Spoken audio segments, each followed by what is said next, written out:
अगर आप भी चाहते हैं ट्रेवल म्यूजिक का वीडियो सबसे पहले आप तक पहुंचे तो लाल बटन को दबाकर चैनल को सब्सक्राइब जरूर करें और साथ में बेल आइकन को दबाना ना भूलें। Presented by Tribal Music।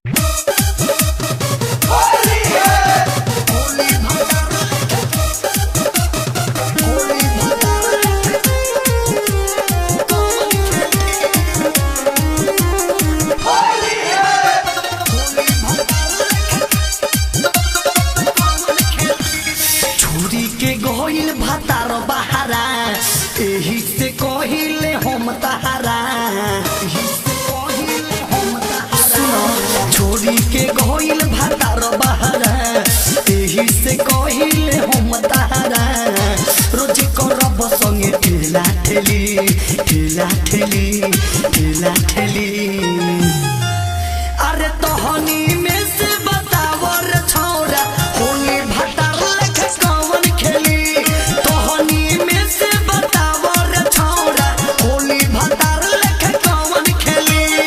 Sawan recording studio लाल बिगिया।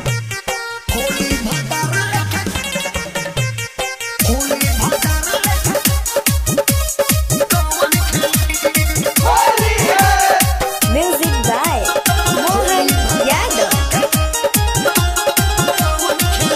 आगे तोरो भेटाई मजा हमरो भेट धाई जल्दी से जाके फिटकारी सताओ कदम जवानी आज तोरा लफीरी हे में अबीर हमें रंग लगाओ हे में अबीर हमें रंग सुनना तोरो भेटाई मजा हमरो भेटाई जल्दी से जाके फिटकारी सताओ कदम जवानी आज तोरा लफीरी हे में अबीर हमें रंग लगाओ।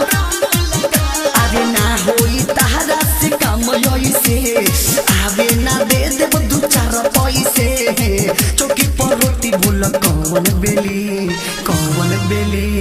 तहनी में से बतावर छोरा होली भातार लेके कौन खेली तहनी में से बतावर छोरा होली भातार लेके कौन खेली होली भातार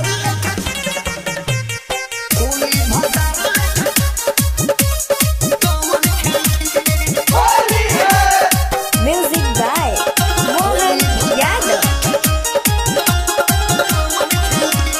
चोली में झाल बजी लहंगा में नल हो आवन रंग दुनु मोहरा गाल हो लाल पियर रंग जितने लगइब सुखल देहिया में बढ़ जाई हाल हो